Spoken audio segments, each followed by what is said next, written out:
Yo, what's up frugal people? Lowin Tamparong here, your boy. Welcome to the channel. Kung bago pa ka sa akong channel, please like para sa YouTube algorithm. So, for today's video, akong i-share ninyo ang MED principle. MED principle. Ang MED principle is coined by some random people.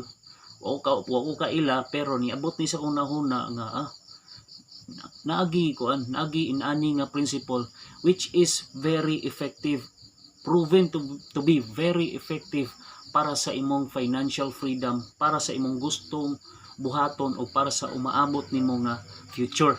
As you know, kitang mga millennials gusto mangyud ta og financial freedom. Dayon ikaw, di ba? Gusto mo jud og financial freedom?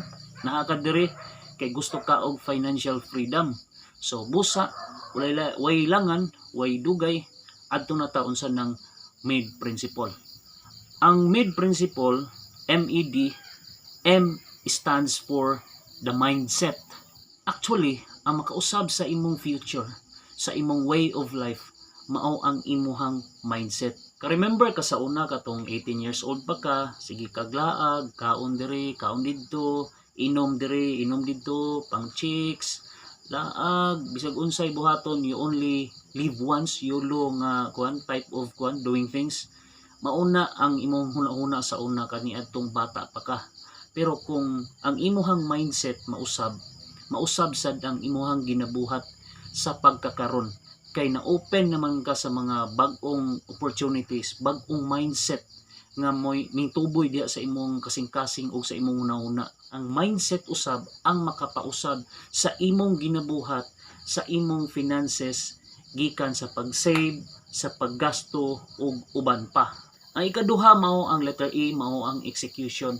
I-execute nimo unsay imuhang mga plano ug unsay imong gustong buhaton sa imong kaugalingon, be that into investing or mo-invest baka ka sa imong kaugalingon para mulambo ang imuhang future or mulambo ang imuhang career. Dayon dapat sa pag-execute nimo sa imong mga plano, dapat wala kay maligsan nga mga tao, kay naay ubang mga tao i-execute nila ilahang mga plano pero naapoy mga ligsan, naay collateral damage, meaning to say dautan ang iyahang gipangbuhat. Dili ta diha paingon kung dili sa maayo ta nga gawi, kay ang maayo nga gawi mo resulta pud og maayo nga resulta.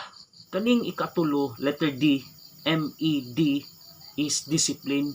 Importante kaayo ni sa pag-ugmad sa imong kaugmaon ngadto into financially free. Nganuman, disiplina, focus diha sa imuhang gusto sa kinabuhi. Dayon, how long can you sustain your passion, your plans sa imuhang life? So stay focused sa imong goal sa kinabuhi. Remember na sa lumba between the rabbit and the turtle, ang mingdaog mao ang turtle. Kay nganuman, the turtle is slow but very consistent ug focus sa iyahang paglakaw sa kinabuhi, while the rabbit, although kusog siya mudagan, is very distracted sa iyahang palibot. Meaning, kulang pa ang iyahang mindset ug iyang goal sa kinabuhi. So, remember nga sa pag-reach og financial freedom or whatever it is, kailangan nga naa jud kay MED principle nga maoy guiding light sa atong pagkabot sa mga choices sa kinabuhi. So kung naka-like ka sa video sa akong gi-share karon, please consider like my video and then subscribe for more videos nga pareha niani. Daghang salamat, bye bye.